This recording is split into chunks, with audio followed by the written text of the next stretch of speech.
Hello students, welcome back to my channel. तो I hope कि आप सभी भी बहुत अच्छे होंगे। तो सबसे पहले तो आप कमेंट में बता दीजिए कि आप सब कैसे हैं।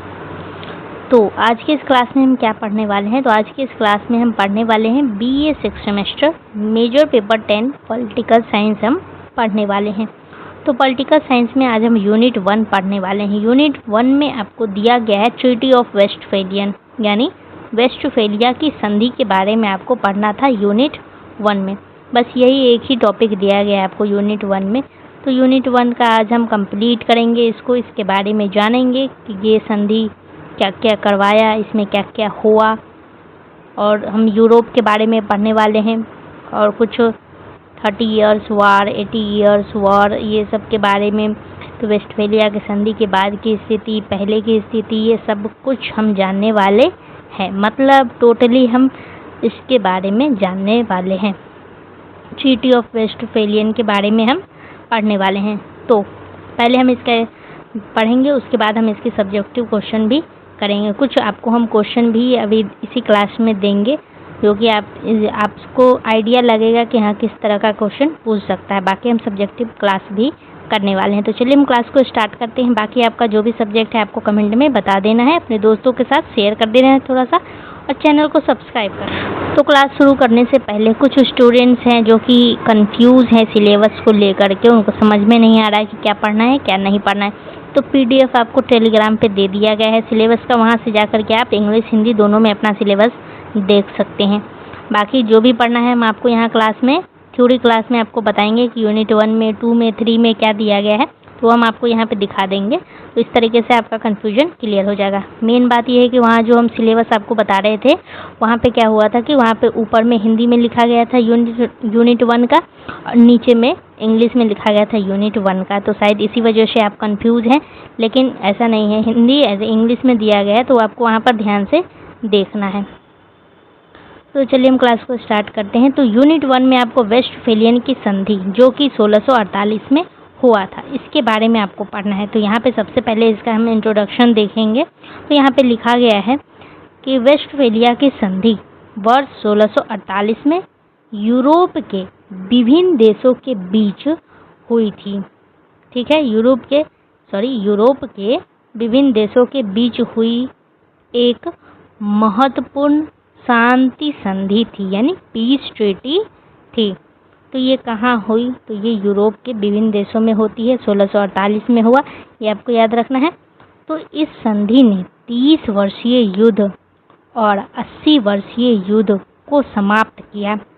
ये क्या करता है कि वेस्टफेलिया की संधि ये क्या करता है कि ये आता है तो 30 वर्ष की आज मिस्टेक हो रहा है। तो 30 वर्षीय युद्ध को और 80 वर्षीय युद्ध को समाप्त करता है। जैसे कि मान लीजिए कि एक बच्चा ये है और एक बच्चा ये है, ये दो बच्चा है, ये दोनों आपस में लड़ रहा हो। ठीक है, फॉर एग्जांपल के लिए मान लेते हैं। और एक आते हैं आपके गार्जियन, मतलब पेरेंट्स, टीचर, जो भी मान लीजिए आते हैं, और क्या करते हैं, दोनों का झगड़ा सुलझाते हैं, दोनों का झगड़ा को समाप्त करते हैं। तो ऐसा ही कुछ यहाँ पे हुआ कि ये हो गया आपका वेस्टफेलिया की संधि, और ये हो गया 30 वर्षीय युद्ध, और ये हो गया आपका 80 वर्षीय युद्ध। ये दोनों का झगड़ा को समाप्त करता है। ये दोनों का जो वार चल रहा था इसको समाप्त करता है। वो कौन है? तो वो है आपका वेस्टफेलिया की संधि। आगे लिखा गया है, इस संधि के बाद पहली बार यह सिद्धांत स्वीकार किया गया कि प्रत्येक राज्य स्वतंत्र होगा और उसकी अपनी निश्चित सीमा होगी, और उसके आंतरिक मामलों में कोई बाहरी शक्ति हस्तक्षेप नहीं करेगी। और इसी कारण से आधुनिक अंतर्राष्ट्रीय राजनीति की शुरुआत मानी जाती है। तो ये था आपका परिचय, यानी इंट्रोडक्शन था आपका वेस्टफेलिया के बारे में, ट्रीटी ऑफ वेस्टफेलिया के बारे में। तो ये तो परिचय था, लेकिन अब हम आपको कहानी सुनाते हैं। असली मायने में कहानी चल क्या रहा था, तो ध्यान से अब आपको कहानी सुनना है कि 1648 से पहले यूरोप की स्थिति कैसी थी, ये हमको सबसे पहले जानना है। तो उस समय क्या होता था कि उस समय यूरोप में बहुत सारे छोटे छोटे राज्य थे, जिसको इंग्लिश में राज्य को किंगडम भी कहा जाता है। तो उस समय यूरोप में क्या था, बहुत छोटे छोटे किंगडम भी थे, और हर राज्य का अपना राजा था, लेकिन उस राजा के ऊपर क्या था, एक पोप था। POPE कहा जाता है। अभी आपको इस वीडियो में आगे पता चलेगा, ठीक है। हिंदी में ऐसे पोप लिखा जाता है। तो राजा के ऊपर जो था वो था पोप, और पवित्र रोमन साम्राज्य था, यानी होली रोमन एम्पायर का प्रभाव था राजा के ऊपर, ठीक है। अभी हम आपको समझाएंगे पोप क्या होता है, होली रोमन एम्पायर क्या होता है, अभी हम आपको समझाएंगे। तो इस कारण से अक्सर यह विवाद होता था कि असल में सबसे बड़ी शक्ति किसके पास है, राजा के पास है या पोप के पास है या सम्राट के पास है। तो इसी विवाद के कारण यूरोप में लंबे समय तक युद्ध हुआ। तो इनसे क्या हुआ कि इनसे सबसे बड़ा युद्ध था जो कि था आपका 30 वर्षीय युद्ध। तो इनके वजह से 30 वर्षीय युद्ध हुआ, जो कि 1618 से लेकर के 48 तक चला, जो पूरे 30 साल तक चला। और इस युद्ध में लाखों लोगों की जान गई, कई शहर बर्बाद हो गए थे। तो जब सभी देश युद्ध से परेशान हो गए, तब उन्होंने सोचा कि यदि लड़ाई जारी रही तो सभी का नुकसान होगा। इसीलिए हम क्या करते हैं कि इसीलिए सभी देश के प्रतिनिधि एक जगह इकट्ठा हुए और 1648 में वेस्टफेलिया नामक स्थान पर एक शांति समझौता किया गया था, ठीक है। कहाँ पे किया गया, तो वेस्टफेलिया नामक स्थान पे किया गया था, मतलब उस स्थान का नाम वेस्टफेलिया था। तो ये समझौता वहीं पे किया गया था। तो इसी समझौता को वेस्टफेलिया की संधि कहा जाता है। आई होप आपको समझ में आया होगा। तो अब इस संधि में क्या क्या तय हुआ था, जब सब लोग बैठते हैं इकट्ठा कुछ सोचने के लिए, शांति लाने के लिए, तो क्या क्या तय होता है। तो पहला नियम आपको याद रखना है कि पहला नियम है इसमें क्या तय होता है कि हर राज्य स्वतंत्र होगा, यानी अब कोई भी देश पूरे देश पर अपना अधिकार नहीं जमाएगा। फॉर एग्जाम्पल के लिए कि जैसे भारत अपना देश है और नेपाल अपना देश है, तो दोनों अपने अपने निर्णय स्वयं लेते हैं, दोनों के एक दूसरे पर नहीं थोपना है या अधिकार नहीं जमाना है। तो ये था पहला नियम। दूसरा नियम क्या बनता है, दूसरा नियम बनाया जाता है कि हर राज्य की अपनी निश्चित सीमा होगी, यानी निश्चित एक बाउंड्री होगा। तो अब ये तय किया गया कि हर देश की अपनी सीमा होगी और दूसरे देश उस सीमा का सम्मान करेंगे। जैसे कि फॉर एग्जांपल के लिए भारत और बांग्लादेश की अपनी अपनी सीमाएं हैं। तो ये दूसरा नियम था। और तीसरा नियम लगाया जाता है कि कोई भी देश दूसरे देश के आंतरिक मामलों में हस्तक्षेप नहीं करेगा। इसका मतलब है कि यदि किसी देश में चुनाव हो रहे हैं या फिर कानून बन रहा है या सरकार चल रही है, तो दूसरा देश उसमें दखल अंदाजी नहीं करेगा। जैसे कि फॉर एग्जांपल के लिए कि भारत में कौन प्रधानमंत्री बनेगा, यह केवल भारत के लोग ही तय करेंगे, कोई दूसरा देश यह निर्णय नहीं ले सकता है। तो ये हो गया आपका 3 नियम बनाया गया था। तो अब सवाल उठता है कि इसे आधुनिक अंतर्राष्ट्रीय राजनीति की शुरुआत क्यों कहा जाता है। इसको यहाँ पे जो लिखा गया है, आधुनिक अंतर्राष्ट्रीय राजनीति की शुरुआत, तो क्यों कहा जाता है, तो ये भी सवाल आपके मन में आना चाहिए। तो क्योंकि 1648 के पहले बड़े राजा, पोप और सम्राट दूसरे राजाओं पर अधिकार जमाने की कोशिश करते थे, लेकिन 1648 के बाद पहली बार ये नियम बनाया गया कि हर देश स्वतंत्र होगा, हर देश की अपनी सीमा होगी और हर देश अपनी सरकार स्वयं चलाएगी, ठीक है। तो कोई भी देश अपने देश के आंतरिक मामलों में हस्तक्षेप नहीं करेगा, कोई भी देश दूसरे देश के आंतरिक मामले में हस्तक्षेप नहीं करेगा। और यही नियम आज भी सभी देशों के बीच लागू है। इसीलिए इसको वेस्टफेलिया की संधि को आधुनिक अंतर्राष्ट्रीय राजनीति की शुरुआत माना जाता। तो अब अगला टॉपिक है कि वेस्टफेलिया की संधि से पहले की स्थिति क्या थी। अब हमको यही जानना है कि वेस्टफेलिया की जब संधि नहीं हुई थी तो इससे पहले की स्थिति क्या थी। तो हम बात करेंगे 1648 से पहले की क्या स्थिति थी। तो सबसे पहले आपको ये समझना है कि 1648 से पहले यूरोप में आज की तरह स्वतंत्र देश यानी नेशन स्टेट नहीं था। तो उस समय में ये बिल्कुल भी क्लियर नहीं था कि किसी राज्य पर अंतिम अधिकार किसका होगा, मतलब अगर एक राज्य है तो उस पर किसका अधिकार होगा, कौन रूल करेगा, कौन शासन चलाएगा, ये बिल्कुल भी उस टाइम में क्लियर नहीं था। तो यूरोप में मुख्य 3 बड़ी शक्तियाँ थीं। वो कौन कौन थी? राजा, पोप और पवित्र रोमन साम्राज्य, होली रोमन एम्पायर इंग्लिश में बोला जाता है। तो सबसे पहले बड़ी शक्ति की हम बात करते हैं, वो है राजा। तो हर राज्य का अपना राजा होता था।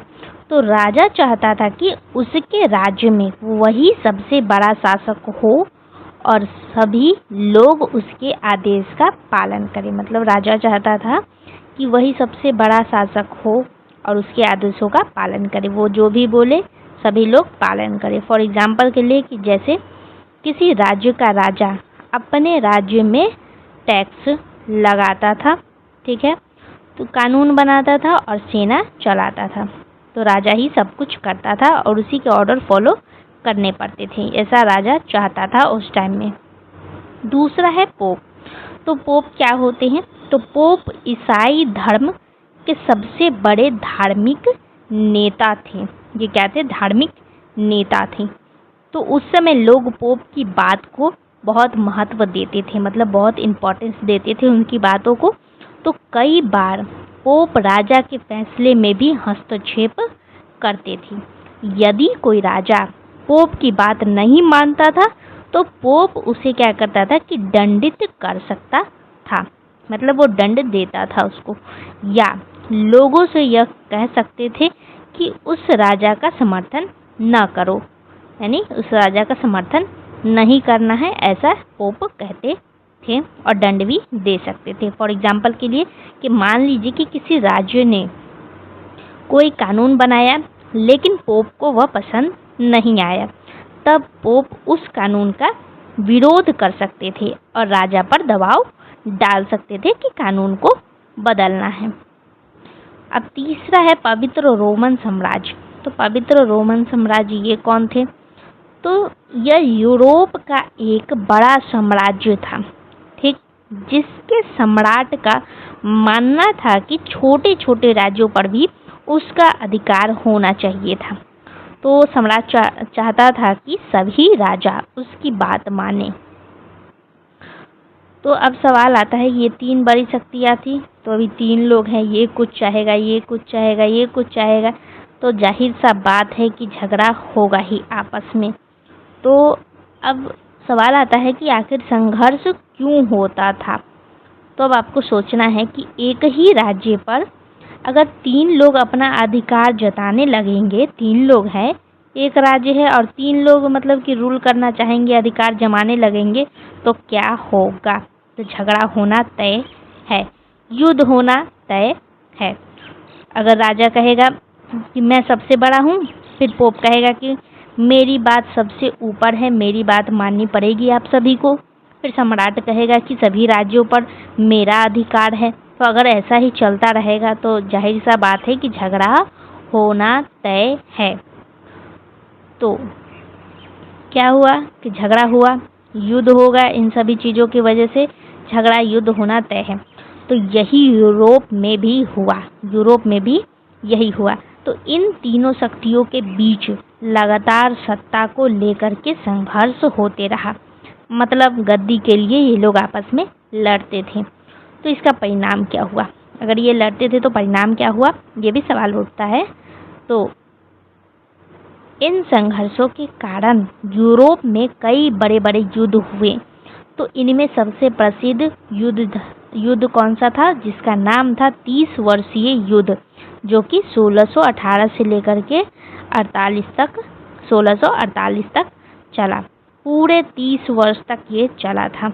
तो इस युद्ध में लाखों लोगों की मृत्यु हुई, कई शहर और गांव नष्ट भी हो गए थे, व्यापार और कृषि को भारी नुकसान हुआ और यूरोप की अर्थव्यवस्था कमजोर हो गई। तो यही बात यहाँ पे लिखा गया है। तो ये टॉपिक हो गया। अब हम आगे बढ़ते हैं।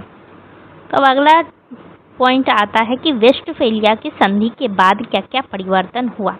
वो तो था पहले का, तो अब हम पढ़ेंगे बाद की, कि संधि के बाद क्या क्या परिवर्तन आया था। तो संधि के बाद क्या हुआ कि प्रत्येक राज्य को स्वतंत्र राष्ट्र माना गया था और प्रत्येक राज्य अपनी सरकार खुद ही बना सकती थी, खुद बनाएगी। प्रत्येक राज्य की निश्चित सीमा भी होगी और कोई भी देश दूसरे देश के आंतरिक मामलों में हस्तक्षेप नहीं करेगा, मतलब दखल अंदाजी नहीं देगा। तो सभी राज्य को अंतर्राष्ट्रीय स्तर पर समान माना जाएगा। तो ये सब परिवर्तन आया संधि के बाद। अब अगला पॉइंट है वेस्टफेलिया की संधि की प्रमुख विशेषता क्या है। तो आपको भी एग्जाम में इसी तरीके से ये हेडिंग दे करके लिखना है। तो इसकी प्रमुख विशेषता क्या है, कुछ पॉइंट वाइज दिया गया है, आपको याद कर लेना है। सबसे पहले है संप्रभुता। तो संप्रभुता का मतलब है कि प्रत्येक राज्य अपने क्षेत्र में सर्वोच्च शक्ति रखता है। इसका कहने का मतलब है कि उसे अपने कानून बनाने, शासन चलाने का और निर्णय लेने का पूरा अधिकार मिल चुका था। तो राज्य जो है वो अपना अधिकार खुद ले सकता था, कानून भी बना सकता था और शासन भी खुद चला सकता था। कोई एक दूसरे में हस्तक्षेप नहीं करते थे, कोई एक दूसरे का कानून नहीं बनाता था या बीच में टांग नहीं अड़ाता था। और एग्जाम्पल यहाँ पे लिखा गया है, आपको ये रीड कर लेना है। दूसरा पॉइंट है क्षेत्रीय अखंडता। मतलब प्रत्येक राज्य की अपनी निश्चित सीमा होगी और अन्य देशों को उसका सम्मान करना होगा।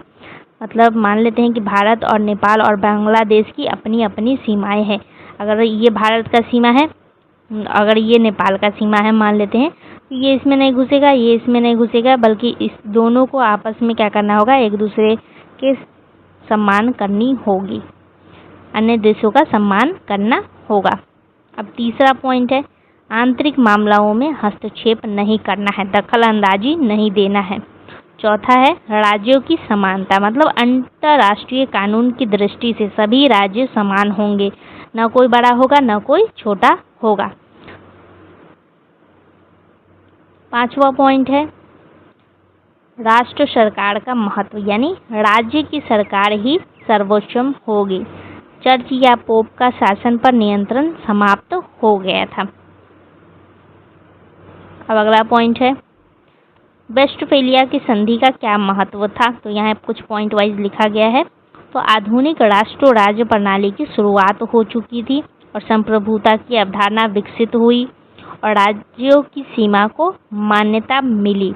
अंतर्राष्ट्रीय कानून भी मजबूती मिली इसको, और आधुनिक कूटनीति का भी विकास हुआ।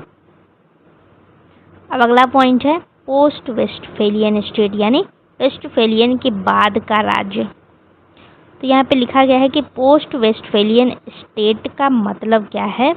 इसका अर्थ है कि 1648 के बाद, विशेष करके 20वीं से 21वीं सदी की वह व्यवस्था जिसमें केवल राष्ट्र राज्य ही महत्वपूर्ण नहीं है, बल्कि अंतर्राष्ट्रीय संगठन, वैश्वीकरण, बहुराष्ट्रीय कंपनी और आधुनिक तकनीक भी विशेष राजनीति को प्रभावित करती है। तो यहाँ पे सिर्फ राष्ट्र राज्य ही महत्वपूर्ण नहीं होता था, बल्कि ये सभी प्रभावित करती थी।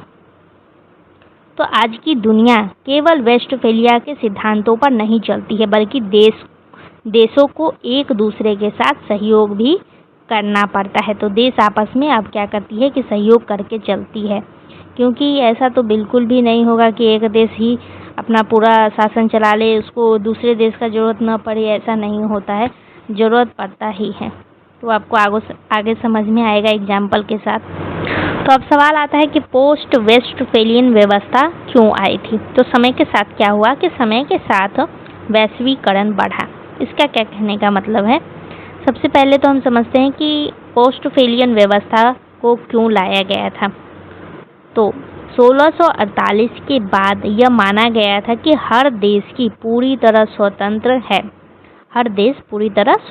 है, कोई भी दूसरा देश उसके आंतरिक मामलों में हस्तक्षेप नहीं करेगा।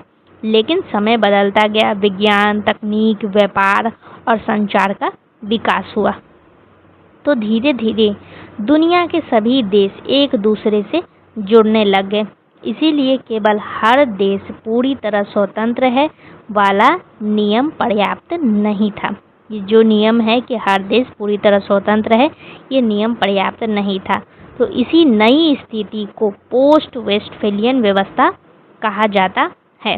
तो पहला पॉइंट है कि वैश्वीकरण बढ़ा, यानी इसका कहने का मतलब क्या है कि वैश्वीकरण का मतलब क्या होता है।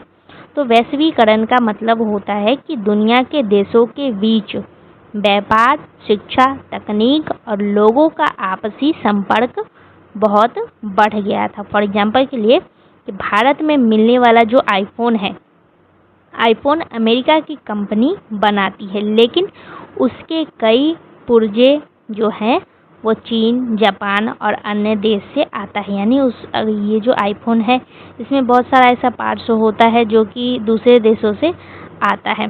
तो इसीलिए अब कोई भी देश अकेले नहीं रह सकता है, उसको आपस में सहयोग की ज़रूरत पड़ती है, दूसरे देश से सहयोग की ज़रूरत पड़ती है। दूसरा पॉइंट है संयुक्त राष्ट्र की स्थापना हुई। मतलब द्वितीय विश्व युद्ध 1945 के बाद संयुक्त राष्ट्र बनाया गया था। तो इसका उद्देश्य था कि विश्व में शांति बनाए रखना है और देशों के बीच विवाद को सुलझाना है और मानवाधिकारों की रक्षा करना है। फॉर एग्जाम्पल के लिए कि यदि दो देश के बीच युद्ध होने का संभावना हो तो यूएन क्या करता था कि यूएन बातचीत के माध्यम से समाधान की कोशिश करता था, मतलब झगड़ा को सुलझाता था। तो इससे देशों को अंतर्राष्ट्रीय नियमों का भी पालन करना पड़ता है। तीसरा है WTO बनाया गया था, यानी विश्व व्यापार संगठन बनाया गया। तो WTO देशों के बीच अंतर्राष्ट्रीय व्यापार के नियम बनाता था। ये नियम बनाता था कि यदि भारत किसी वस्तु का आयात या निर्यात पर नया नियम बनाता है तो उसे क्या करना पड़ता था कि उसे WTO के नियमों का भी ध्यान रखना पड़ता था। यानी देश व्यापार के मामले में पूरी तरह स्वतंत्र नहीं रह गए थे।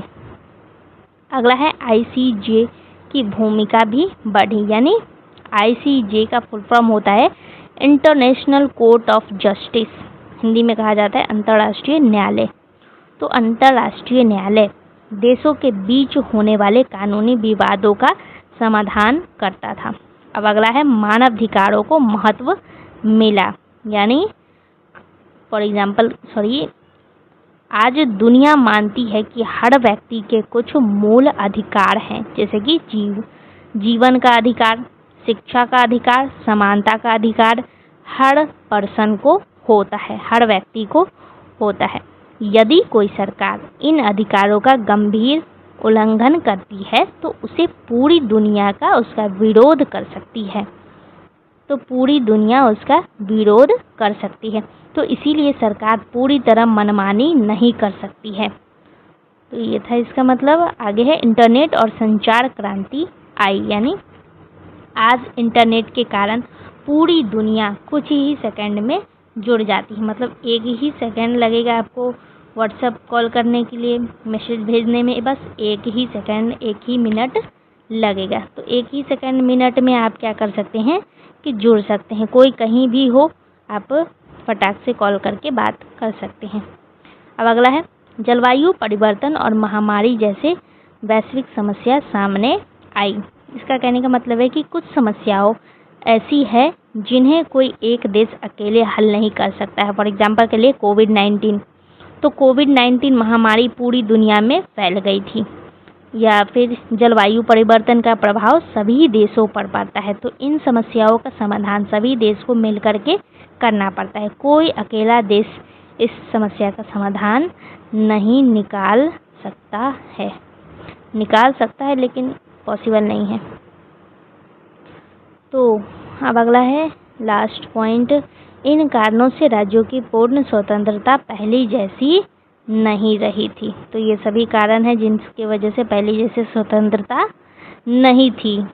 अब अगला पॉइंट है संप्रभुता पर बहस। तो संप्रभुता पर बहस हो रहा था। संप्रभुता का मतलब अभी हम थोड़ी देर पहले ही हम आपको पढ़ाए हैं। तो संप्रभुता पर बहस होता है। तो बहस कौन कौन करते हैं? तो संप्रभुता पर बहस करते हैं वेस्टफेलिया के दृष्टिकोण और पोस्ट वेस्टफेलियन के दृष्टिकोण। तो इन दोनों का हम दृष्टिकोण देखेंगे कि इन दोनों का क्या क्या कहना है संप्रभुता के बारे में। तो यहाँ पे लिखा गया संप्रभुता का अर्थ लिखा गया है कि संप्रभुता का अर्थ है कि राज्य अपने क्षेत्र में सर्वोच्च शक्ति रखता है और अपने निर्णय स्वयं ले सकता है। ये बात बिल्कुल भी सही है, ये आपको समझ में आ गया होगा। तो वेस्टफेलियन की दृष्टिकोण क्या कहती है? तो राज्य पूरी तरह स्वतंत्र है, कोई बाहरी हस्तक्षेप स्वीकार नहीं है और राष्ट्रीय सरकार सर्वोच्च है। तो ये कहना था आपका वेस्टफेलिया के दृष्टिकोण का। पोस्ट वेस्टफेलियन क्या कहती है? ये कहती है कि आज किसी भी राज्य की संप्रभुता पूरी तरह स्वतंत्र नहीं है। क्यों स्वतंत्र नहीं है? क्योंकि संयुक्त राष्ट्र, WTO, ICJ, मानवाधिकार कानून और जलवायु समझौता, तो इन कारणों की वजह से वो स्वतंत्र पूरी तरह नहीं है, बल्कि एक दूसरे पर निर्भर रहती है। ये कहना है पोस्ट वेस्टफेलियन दृष्टिकोण का। तो ये बात बिल्कुल भी कहना सही है। क्यों? क्योंकि यहाँ पे अभी हम आपको तुरंत यहाँ पे समझा ही रहे थे, यही बात यहाँ पे समझा रहे थे हम आपको। तो आपको आई होप कि आप इसको कनेक्ट कर पा रहे होंगे। अब अगला है, यहाँ तक आपको देख लेना है और एग्जाम्पल भी यहाँ पे दिया गया है, वो भी रीड कर लेना है। अब अगला बहस होता है इस पे, क्षेत्रीयता पे बहस होता है। तो क्षेत्रीयता का मतलब था कि क्षेत्रीयता का अर्थ है कि किसी राज्य का अपने निश्चित भूभाग पर पूरा नियंत्रण हो, यानी इनकी जो बाउंड्री होती थी, बॉर्डर जो होती थी वो फिक्स होती थी। इनकी जो सीमा होता था, राज्य का सीमा, वो फिक्स रहता था। तो वेस्टफेलियन का क्या कहना है कि सीमाएं बहुत महत्वपूर्ण है और प्रत्येक देश अपने क्षेत्र का मालिक है। कोई दूसरे देश सीमा का उल्लंघन नहीं करेगी बल्कि सम्मान करेगी। ये कहना था वेस्टफेलियन का। पोस्ट वेस्टफेलियन क्या कहती है कि आज सीमाएं पहले जितनी प्रभावशाली नहीं रह गई है, क्योंकि इंटरनेट, राष्ट्रीय व्यापार, माइग्रेशन और बहुराष्ट्रीय कंपनियां और साइबर अपराध, आतंकवाद, महामारी, तो ये सभी राष्ट्रीय सीमाओं को पार कर जाते हैं। महामारी, आतंकवाद, ये लोग जो हैं, तो ये सब क्या, ये सब को कोई रोक सकता है बॉर्डर पार करने से? नहीं ना, ये सब को कोई नहीं रोक सकता। ये सब तो आराम से बॉर्डर पार कर सकते हैं। कोविड-19 को कोई रोक सकता है बॉर्डर पार करने से?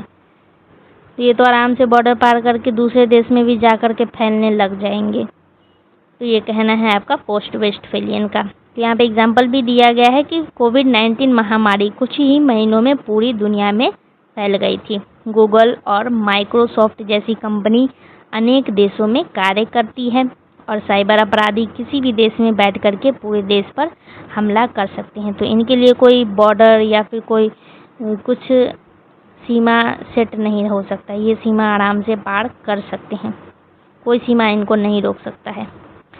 अब अगला है वेस्टफेलियन और पोस्ट वेस्टफेलियन में क्या अंतर है, ये आपको बताया गया यहाँ पे। तो यहाँ पे दिया गया है आधार। यहाँ दिया गया वेस्टफेलियन राज्य और पोस्ट वेस्टफेलियन राज्य। तो आधार क्या है? आधार सबसे पहले है संप्रभुता। संप्रभुता के आधार पे वेस्टफेलियन का कहना है कि पूर्ण स्वतंत्रता मिलती है और पोस्ट वेस्टफेलियन का कहना है कि सीमित और साझा संप्रभुता है। इसी तरह यहाँ पे क्षेत्रीयता, हस्तक्षेप, शक्ति का केंद्र, मुख्य उद्देश्य क्या था, ये सभी पे यहाँ लिखा गया है शॉर्ट में, ताकि आपको याद हो जाए। अब लास्ट बचता है निष्कर्ष। तो निष्कर्ष भी आपको यहाँ से पढ़ लेना है। जो भी हम क्लास में पढ़े हैं वो आपको यहाँ पे शॉर्ट में मिल जाएगा, ताकि आपको याद हो जाएगा। अब बात करते हैं हम प्रश्न की कि इस टॉपिक से किस तरीके का प्रश्न पूछ सकता है आपसे। तो यहाँ पे कुछ प्रश्न लिख दिया गया है, इस तरीके का प्रश्न आपसे पूछा जा सकता है। और जो सब्जेक्टिव क्वेश्चन होगा वो तो हम क्लास में करवाएंगे ही। ऐसा नहीं है कि ये इसका सब्जेक्टिव क्वेश्चन है, यूनिट 1 का है, लेकिन ये प्रैक्टिस के लिए है, आपको बताने के लिए है कि किस तरीके का प्रश्न आ सकता है, ये उसके लिए है। बाकी सब्जेक्टिव क्लास में हम सारा क्वेश्चन आपको करवाएंगे, यूनिट वाइज, चैप्टर वाइज करवाया जाएगा। तो आई होप कि ये वीडियो आप सभी के लिए काफ़ी हेल्पफुल रहा हो, अच्छे तरीके से आपको समझ में आया होगा। एक एक पॉइंट आपको याद कर लेना है। तो मिलते हैं अगले क्लास में, तब तक दोस्तों के साथ शेयर कर दे और चैनल को सब्सक्राइब कर ले और अगले क्लास का वेट करें। तो चलिए, धन्यवाद आप सभी का क्लास में अंत तक बने रहने के लिए।